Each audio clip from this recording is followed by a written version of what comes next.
우리 모든 일을 하다 보면요, 그 모든 것에는 아무렇게나 하는 것이 아니라 방법이라는 게 있습니다. 우리가 심지어 못을 박는 것도 그렇고, 그리고 공부하는 거, 운동하는 거, 또 요리하는 거, 모든 것들이 다 그 나름대로의 방법을 익혀야 하는 것입니다. 그래서 이런 말이 있습니다. 기초가 중요하다. 운동은 폼이라고 합니다. 폼만 잘 잡으면 운동은 저절로 된다고 합니다. 그래서 폼을 잡기 위해서 우리는 체육관을 다니고 또 어떤 사람들의 지도를 받게 됩니다. 저도 수영을 배운 적이 있습니다. 우리 수영을 한 3개월인가 유학 오기 전에 제가 아는 친구들과 함께 다닌 적이 있는데요. 그래도 제가 수영할 때는 자세가 좋습니다. 네, 안 믿으시겠지만, 그런데 제가 그렇다고 수영을 잘하는 것은 아닙니다. 여전히 10m 가면 꼬르르 물속에 빠집니다. 그런데 자세만 그래서 좋습니다. 그래서 누군가 그럽니다. 넌 자세가 좋은데 너 왜 이렇게 많이 못 가? 이렇게 저는 놀림을 받습니다. 제가 더 배워서 방법을 완전히 터득해야 됐었는데 그렇지 못한 게 지금도 한이 되고 있습니다. 그런데 그래서 지금 방법을 더 잘 배우기 위해서 진보가 필요한데 지금 그럴 시간이 없습니다. 제가 그때 깨달은 것이 있습니다. 모든 것에는 그냥 되는 게 하나도 없구나. 내가 그냥 열심히 한다고 되는 게 아니라 나름대로 방법을 터득해야 되는구나. 그렇게 깨닫게 되었습니다. 저는 하나님이 기뻐하시는 교회도 마찬가지라고 생각합니다. 내가 마음대로 신앙생활하는 게 아니라 하나님께서 기뻐하시는 방법대로 우리가 신앙생활을 해야 하는 것입니다. 그것이 무엇일까요? 오늘 말씀의 제목대로 하나님 말씀대로 신앙생활 하는 것입니다. 아멘. 오늘 말씀에 바로 이 말씀에 세우는 것이 우리에게 얼마나 중요한지를 깨닫게 해줍니다.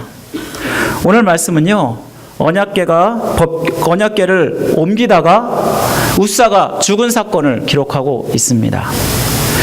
오늘 말씀을 보면서 왜 이상하게 웃사가 이렇게 죽었을까 많은 분들이 의아해 하시는데요. 오늘 말씀을 통해서 우리가 왜 웃사가 죽었는지를 좀 깨닫고 하나님께서 원하시는 깊은 뜻을 아는 귀한 시간이 됐으면 좋겠습니다. 다윗은 오늘 본문에 보면 3장 3절에 보면 리더들과 의논한 후에 법궤를 옮겨오기로 결정합니다. 온 회중이 공동체가 선포하고 그리고 모든 회중도 이것을 좋게 여겼다라고 말씀하고 있습니다. 그리고 3만 명의 법궤위원회가 결성이 됩니다. 왜 법궤를 운반하는데 왜 3만 명이까지 필요했나? 잘은 모르겠지만 아마도 그 법궤 운반하는 게 너무나도 중요했고 그리고 많은 백성들의 관심사가 아니었나 생각하게 됩니다. 법궤는요, 모세 시대에 하나님이 주신 방법대로 아카시아 나무의 조각목으로 만들었고 그 위에다가 순금을 찧었습니다. 그리고 법궤 안에는 모세의 십계명의 돌판이 들어있고 그리고 아론의 쌍난 지팡이 그리고 만나가 든 항아리가 들어있습니다. 이 세 가지 모두가 다 하나님의 살아계심을 보여주는 증거들입니다. 법궤는 하나님의 임재를 상징합니다. 이스라엘 백성들은 하나님의 법궤를 중심으로 항상 이동하거나 머물렀습니다. 광야 생활을 할 때도 법궤를 통해서 인도를 받았고 법궤가 있는 성막을 중심으로 진을 사방으로 쳤던 것을 우리는 성경 말씀을 통해서 압니다. 또한 법궤는 이스라엘 백성들이 전쟁을 나가기 전에 하나님의 뜻을 묻는 묻는 장소였습니다. 하나님의 음성을 듣고 그들이 싸울까 말까 결정을 했던 장소이기도 합니다. 이를 통해서 모세와 여호수아는 항상 전쟁에서 승리할 수 있었던 것을 우리는 말씀을 통해서 알게 됩니다. 여호수아는 또한 요단강을 건널 때 또한 여리고성을 돌 때도 법궤를 앞세웠습니다. 이것을 보면 이 하나님의 법궤 언약궤는 이스라엘 백성의 역사의 삶 속에서 정말 뗄래야 뗄 수 없는 너무나도 중요한 역할을 했다는 것을 깨닫게 됩니다. 그 당시에 법궤는 기럇 여아림 아비나답의 집에 머물고 있었습니다. 가나안의 정복 후에 실로라는 회막이 있는 공식 장소에 있다가 이 엘리의 아들들이 블레셋과의 전쟁에서 이 벗궤를 빼앗겼습니다. 블레셋에게 넘어간 이 벗궤가 블레셋 사람들은 한낱 전리품으로 여기고 함부로 했다가 큰 저주를 당하게 됩니다. 그리고 이로 인해서 블레셋 사람들은 이 벗궤를 황소에 태워서 이스라엘 땅으로 다시 보내게 됩니다. 그때 머물게 된 장소가 아비나답의 집에 머물게 되었던 것입니다. 그리고 70년이 지나서 다윗 왕이 되어서 수도 예루살렘으로 자기의 수도를 정한 후에 그리고 가장 먼저 한 일이 이 벗궤를 옮겨오는 일이었습니다. 다윗은 벗궤를 옮기는 한 이유로 역대상 13장 3절 말씀에서 이렇게 말씀하고 있습니다. 우리 다 같이 한번 역대상 13장 3절 말씀을 우리 다 같이 한번 읽도록 하겠습니다. 역대상 13장 3절 말씀입니다. 우리 다 같이 읽겠습니다. 시작. 우리가 우리 하나님의 궤를 옮겨오자 사울 때에는 우리가 궤 앞에서 묻지 아니하였느니라 하매. 이 말씀에 보면 이 다윗은 하나님의 뜻을 묻기 위해서 이 벗궤를 옮겨오고자 했던 것을 우리는 알게 됩니다. 우리가 하나님의 뜻을 아는 것은 정말 우리에게 중요합니다. 우리의 전반적인 삶이 그렇습니다. 하나님께 묻고 묻지 않는 것에 따라서 나의 삶이 하나님의 방법이냐 아니면 우리가 그냥 내 마음대로 살아가느냐가 결정됩니다. 하나님께서 기뻐하신 뜻대로 사느냐 기뻐하지 않는 뜻대로 사느냐가 하나님께 묻는 것에 달려있다라는 말씀입니다. 오늘 말씀에 보면 사사기 시대 이스라엘 백성과 또 사울왕은 하나님께 묻지 않았습니다. 자기의 소견대로 좋은 대로 하였더라라고 하는 말씀을 통해서 그들은 우상을 숭배하고 또 사울왕은 자기의 뜻대로 또한 하나님께 제사를 드리다가 하나님께 결국은 그 왕위에서 폐위당하는 그러한 일들을 맛보게 됩니다. 바로 이것이 무엇을 얘기하냐면 내 삶 가운데 하나님께 뜻을 묻고 하나님의 뜻대로 그 뜻을 따라가는 것이 얼마나 중요한지를 우리는 깨닫게 됩니다. 우리는요, 하나님의 뜻을 물어야 합니다.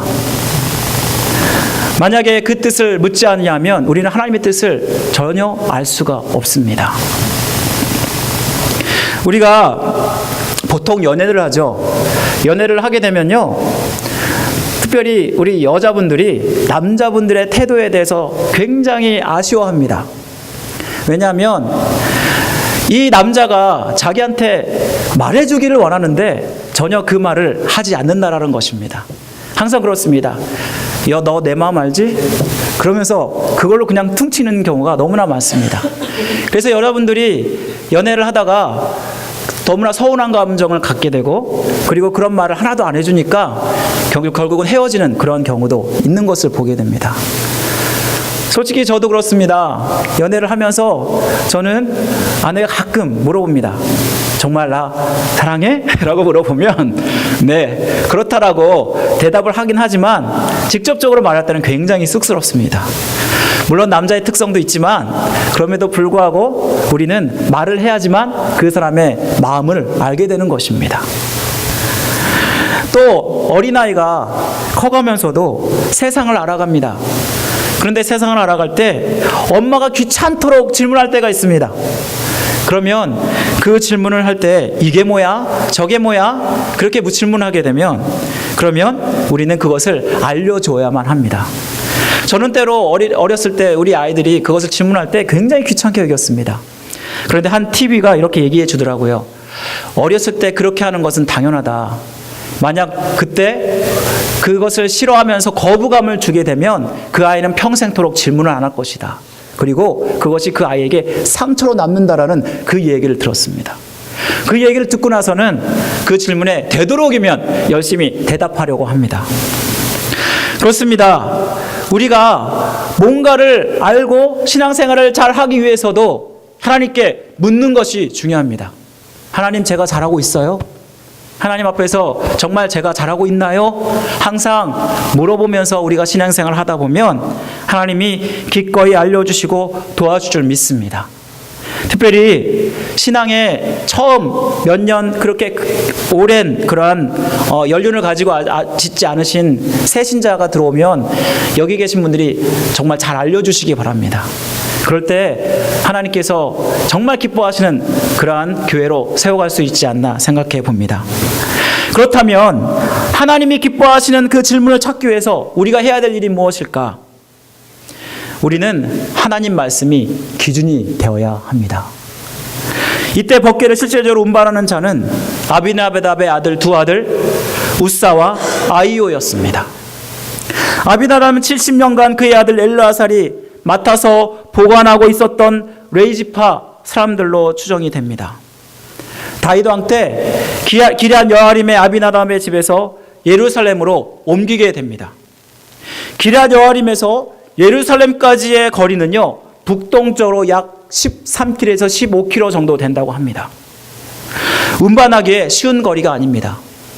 그래서 다윗과 이스라엘 백성들은 새 수레에 법궤를 싣고 그리고 운반하였다고 말씀하고 있습니다. 법궤를 운반한 일은 이스라엘 전체에게 기쁨이요 축제였습니다.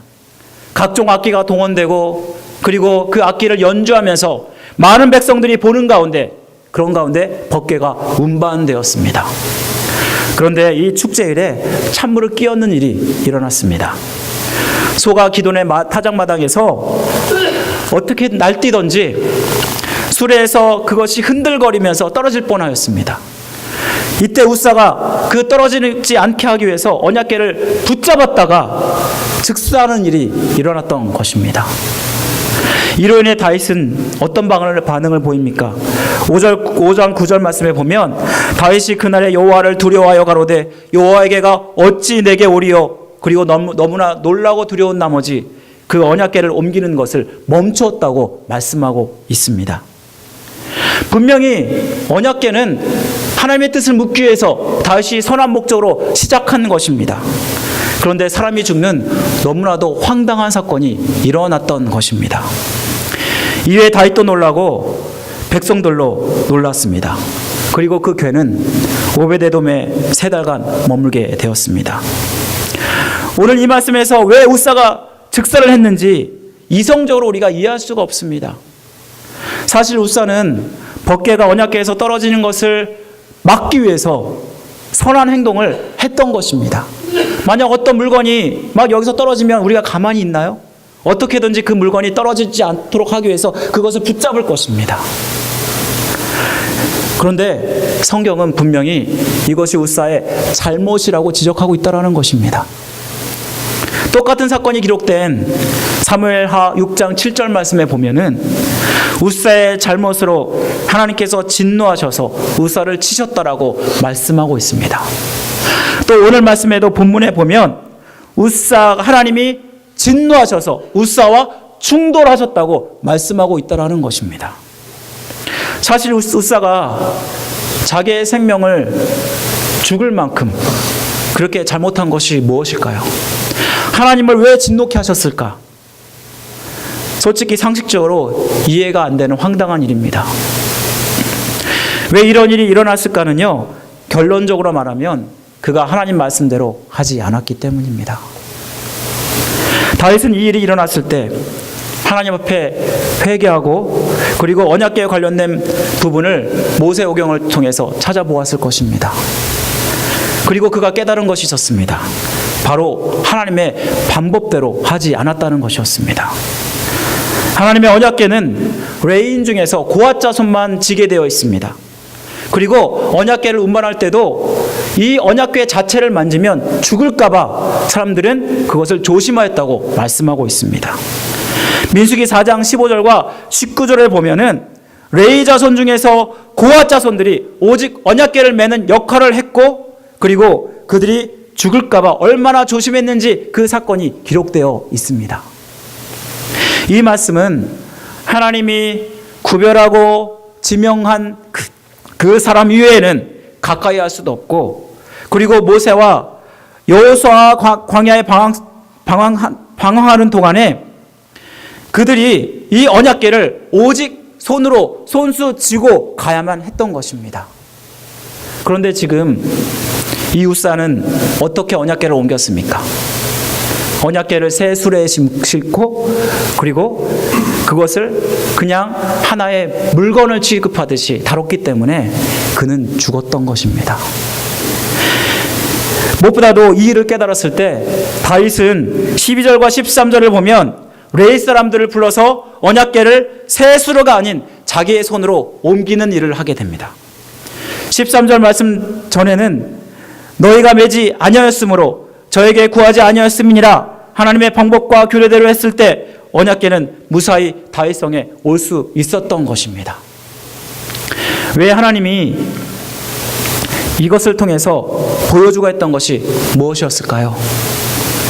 하나님을 향한 경외심을 갖게 하기 위해서입니다. 하나님을 경외한다는 것은 무엇이냐면 하나님 말씀대로 하는 것을 말씀합니다. 우리의 신앙생활도 그렇고 성도들의 삶도 그렇습니다. 솔직히 이 웃사라는 사람은 많은 학자들이 추정하기로 레위 지파 중에 한 사람으로 추정하고 있습니다. 그런데 레위 지파였음에도 불구하고 그가 언약궤를 만지는 일이 있었다라는 것입니다.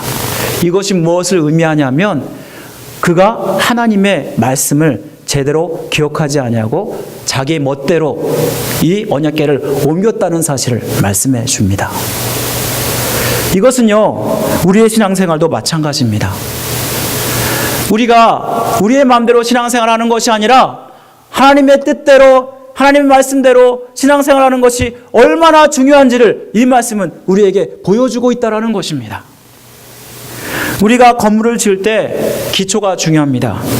우리의 기초가 무엇이냐에 따라서 건물의 크기, 사이즈, 재료가 달라집니다. 우리 애틀란타에 제가 처음 청빙 와서 봤을 때 큰 건물이 많고 지금도 여전히 건축하고 있는 모습을 보게 됩니다. 얼마나 많은 곳이 곳곳에 또 건축을 하고 있는지 차가 막힐 정도로 그렇게 건축하는 장면들을 보게 되는데요. 그런데 여전히 이 건물을 지을 때 어떤 분들이 그런 얘기를 하더라고요. 건물을 지을 때는 아무데나 짓는 게 아니라고. 반드시 그 밑에는 단단한 반석이 있는 곳에 건물을 짓게 돼 있다라고 말씀을 하더라고요. 만약 그렇지 아니하면 그 건물은 짓게 되면 흔들리거나 결국은 무너진다고 합니다. 그래서 반드시 지질조사를 하게 되고 그 지질조사에서 그곳에 암벽이 있는지를 먼저 확인한 다음에 건물을 짓는다고 합니다. 제가 살던 캘리포니아는요, 자연재해가 많습니다. 특별히 지진이 많이 일어나는 곳입니다. 저도 지진을 경험해 봤는데 얼마나도 무서운지 모릅니다. 갑자기 자고 있다가 혹은 예배를 드리다가 이 지진이요 이렇게 막 하면서 놀이기구를 탄 것처럼 옵니다. 그리고 어떤 지진은요 이렇게 오는데 얼마나 기분 나쁘게 오는지 모릅니다. 그런데 그 지진의 피해를 방지하기 위해서 캘리포니아 지역은 대부분은 나무로 짓습니다.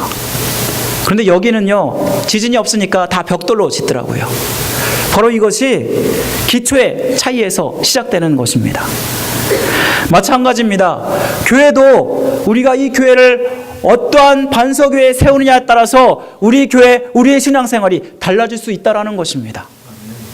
만약 여러분들이 우리 교회를 말씀의 반석 위에 세우면 그 교회는 아무리 비바람이 치고 흔들릴지라도 그 교회는 든든하게 서 있다는 것입니다.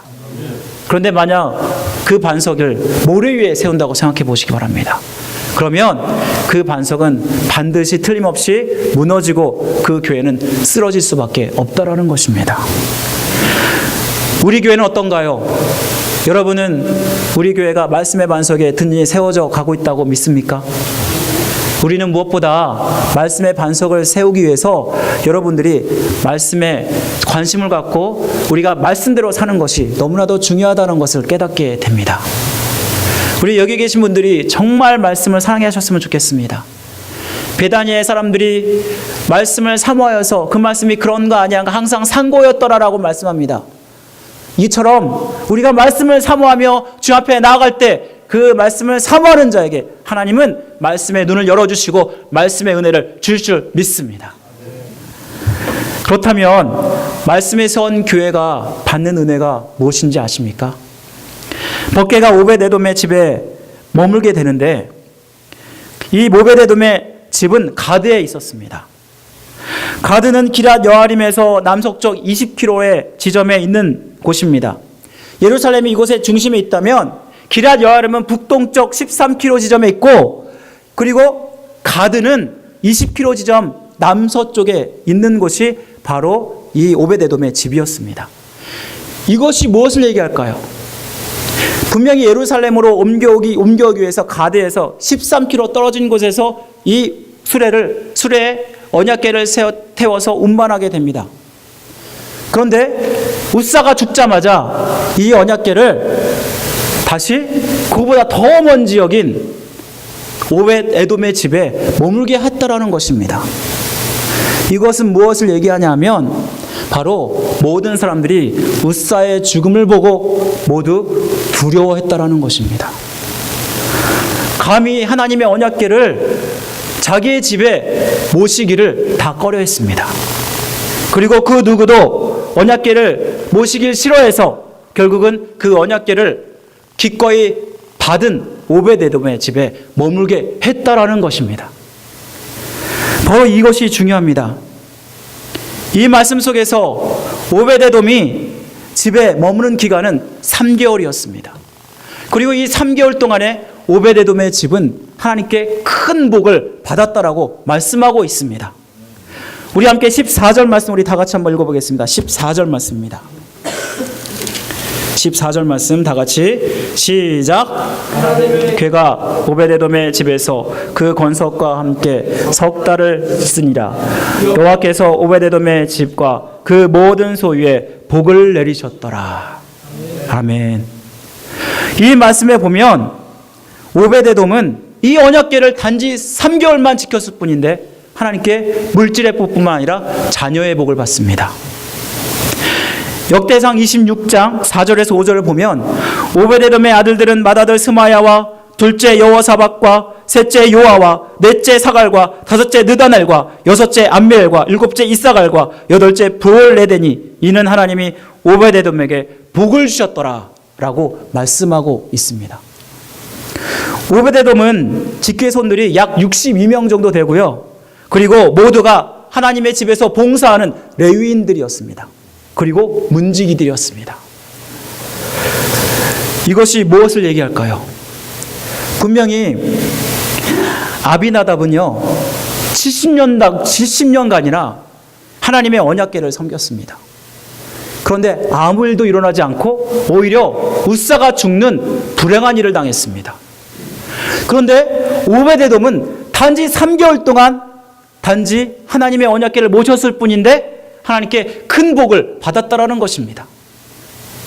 이 차이가 무엇을 얘기할까요? 사실 이 말씀은 기간이 중요한 것이 아니라 하나님의 법궤를 어떻게 모시느냐가 중요하다는 것을 말씀해 줍니다. 우사는 하나님의 법궤를 물건 취급하듯이 내 마음대로 만졌다가 죽음을 당했지만 아마 오베데돔은 그것을 모두 알고 레위인으로서 그 모든 것들을 다 방법을 알고 그렇게 하나님의 그 법궤를 섬겼을 것입니다. 분명히 이 말씀을 기억했을 것입니다. 이 율법책을 내 입에서 떠나게 하지 말고 그 입에 그 주야로 묵상하며 그 가운데 기록된 대로 다 지켜 행하라. 그리하면 내가 형통할 것이라, 내가 평탄할 것이라 라는 그 말씀을 분명히 그는 기억했을 것입니다. 그리고 또한 그는 이것을 기억했을 것입니다. 나를 존중히 여기는 자는 내가 존중히 여기고 나를 멸시하는 자는 내가 멸시할 것이다. 오베데돔이야말로 하나님 말씀대로 온전히 섬김으로 말미암아 그가 하나님의 복을 받았다라는 말씀입니다. 무엇보다 우리는요 오랫동안 섬기는 것이 중요한 것이 아닙니다. 아무리 오랫동안 신앙생활에 연륜을 쌓았을지라 몰라도 그냥 형식적으로 대충 그 모든 것을 해왔다면 그것은 하나님이 기뻐하시는 모습이 아니라는 것입니다. 무엇보다 하나님은 신앙이 얼마 되지 않았어도 그 순간에서 최선을 다해서 하나님을 섬기는 자를 찾고 계십니다. 하나님을 섬기는 일은요 하나님이 보고 계십니다. 하나님을 섬기는 것 교회도 마찬가지입니다. 어떠한 태도로 어떠한 마음으로 섬기느냐, 그것이 중요한 것입니다. 이스라엘 백성들이 언약궤를 옮길 때 자기의 마음대로 하지 아니하고 하나님의 뜻대로 했다면 우사가 죽는 일이 일어나지 않았을 것입니다. 자기의 마음대로 했을 때 그들이 그렇게 했던 이유는 상고가 너무나 멀기 때문에 수레에 실어서 옮기고자 했기 때문이었습니다. 손수 하나님 말씀대로 이것을 했다 그러면 13km가 되는 그 거리를 지금 싣고 가야 합니다. 얼마나 힘들었을까요? 그런데 하나님은 오히려 이것을 더 멀게 하심으로 말미암아 그들의 순종을 보셨습니다. 그리고 다윗이 33km 되는 오베데돔의 집에서 제사장들을 시켜서, 레위인들을 시켜서 결국은 이것을 메고 그리고 예루살렘에 오게 만드십니다. 이것이 무엇을 얘기하냐 하면요, 우리의 수고, 우리의 정말 애쓰는 거 하나님이 알고 계시고 무엇보다 하나님의 방법대로 그 모든 것을 하기를 원하신다라는 것입니다. 오베데돔도 마찬가지입니다. 모든 사람들이 다 꺼려할 때, 모든 사람들이 다 싫어할 때 그는 하나님의 언약궤를 하나님을 모시듯이 섬겼다라는 것입니다. 바로 그것이 하나님께서 우리에게 원하시는 모습입니다. 우리가 교회를 섬길 때 때로는요, 힘들고 어려운 일들이 많습니다. 솔직히 교회를 섬기는 일은 쉬운 일이 아닙니다. 한 사람 두 사람이 교회에 섬기는 일들을 감당하게 되면 불평이 생기고 원망이 생길 수밖에 없습니다. 대부분의 교회들에서 교회를 진정으로 섬기는 사람들은 불과 20%뿐이 되지 않는다라는 통계학이 있습니다. 여러분은 어떻습니까? 우리 교회는 정말 단지 20%만 섬기는 교회입니까? 진정으로 하나님이 원하시는 모습은 교회를 하나님이 섬기듯이 섬기기를 원하십니다. 우리가 사람을 보지 아니하고 하나님 바라보고 그리고 하나님의 임재가 넘치는 또 하나님의 큰 복을 받기를 원한다면 아무리 힘들고 어려워도 하나님의 뜻을 받들어서 섬긴 일에 충성할 때 하나님은 우리를 사용하시고 우리에게 복을 줄 줄 믿습니다. 여기 계신 모든 새소망교회 성도 여러분이 정말 하나님만을 섬기기를 원합니다. 아무리 힘들고 어려워도 하나님 방법대로 하나님의 뜻대로 그것을 섬길 때, 그리고 싫고 아무리 정말 다른 사람이 꺼리는 그 일조차도 우리가 섬겨나갈 때 하나님은 그것을 통해서 우리에게 복을 줄 줄 믿습니다. 우리 여기 계신 모든 분들이 정말 오베데돔과 같은 큰 축복을 받는 그러한 은혜가 있기를 바라고, 또 우리 새소망교회가 그렇게 하나님 말씀으로 세워져가는 교회가 되기를 간절히 축원드립니다. 기도하겠습니다.